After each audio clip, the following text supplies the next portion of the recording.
Hello mga kababayan, magandang umaga, hapon o gabi man sa inyong lahat. Naway pagpalain tayong lahat ng ating puong may kapal. Ngayon tingnan natin itong pahiwatig ng ating senador na Senador Joel Villanueva ng Bulacan. Ito ay nagpapahiwatig ng mga kababayan na parang gusto niyang tumuwid ng bakuran at parang magiging 13 na ang 12. Tingnan natin.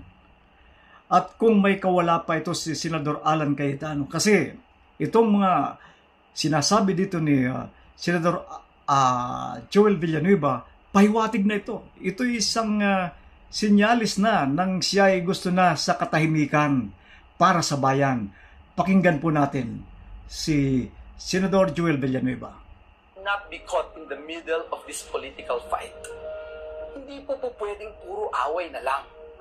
Bilang mga lingkod bayan, prioridad po natin. Dapat ang siguruhin na patuloy na nagtatrabaho ang bawat isa sa atin, lalo na ang Senado, para po...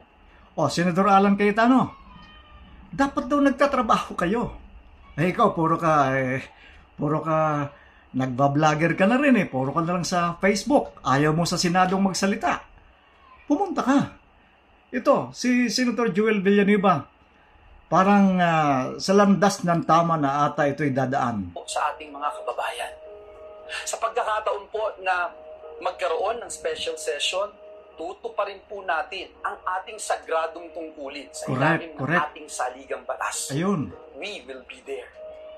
Una po, maghahain tayo ng resolusyon para matiyak na may sapat na pondo para sa relief, rehabilitation, at muling pagbangon ng mga lugar na tinamaan ng lindol sa parte ng Mindanao. Very good yan, Kailangan pong Senador. malaman agad ng mga ahensya kung ano nga po ba at gaano kalaking tulong ang kailangan ng bawat komunidad at pamilyang Pilipino.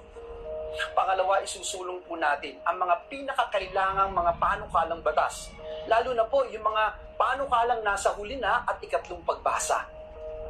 Ikatlo, bibigyan katiyakan po natin ang ating mga kapwa lingkod bayan na naghihintay ng confirmation ng kanilang mga appointment. Ayun ang hinahantay ng mga opisyalis ng sandatahan natin eh. Mga kapwa kong manggagawa sa ubasan ng Panginoon, hindi po ito panahon ng kampihan. Kapag may kababayan po tayong nangangailangan, tungkulin po nating tumugon at maglingkod.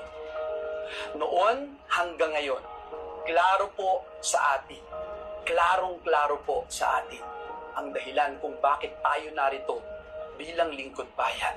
Klaro po sa atin kung bakit tayo ay dinala ng Diyos sa posisyon na ito.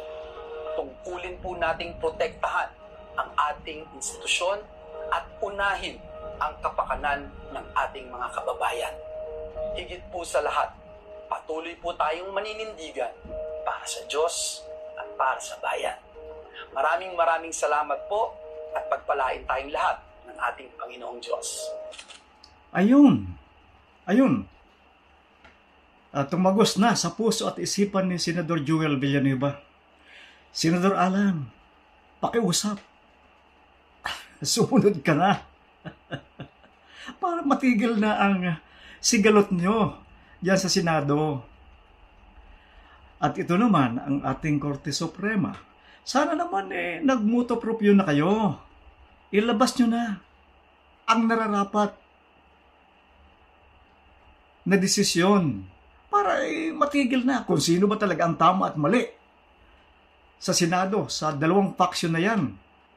Kasi magtatayo yan si Senador Alan Cayetano ng sarili niyang bansa para may sarili siyang Senado. Ayun. Unti-unti na yan na matatauhan sila kasi nga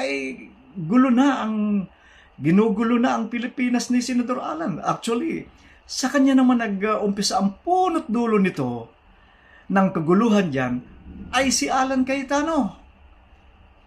Naku naman, Panginoon. Ay, naku, Senador Alan, sana sumunod ka na kay Senador Joel Villanueva. Total, magkakampi naman kayo niyan eh. Ngayon wala nang kampihan. Kampihan nyo na ang taong bayan para mawala na ang gulo. Mawala na ang sigalot dyan kasi kami nagpapasildo sa inyo araw-araw, akalain mo, 10,000 pesos per day pala kayo dyan, mahigit. Pagkatapos, ganyan lang ang ginagawa nyo, away. Actually, itong 12, hindi na nga nakikipag-away sa inyo. Ikaw lang ang nakakapagpagulo talaga, Senador Alan Cayetano. Okay, mga kababayan, hanggang dito na lang po ang aking pagbablog. Maraming salamat sa iyong panonood.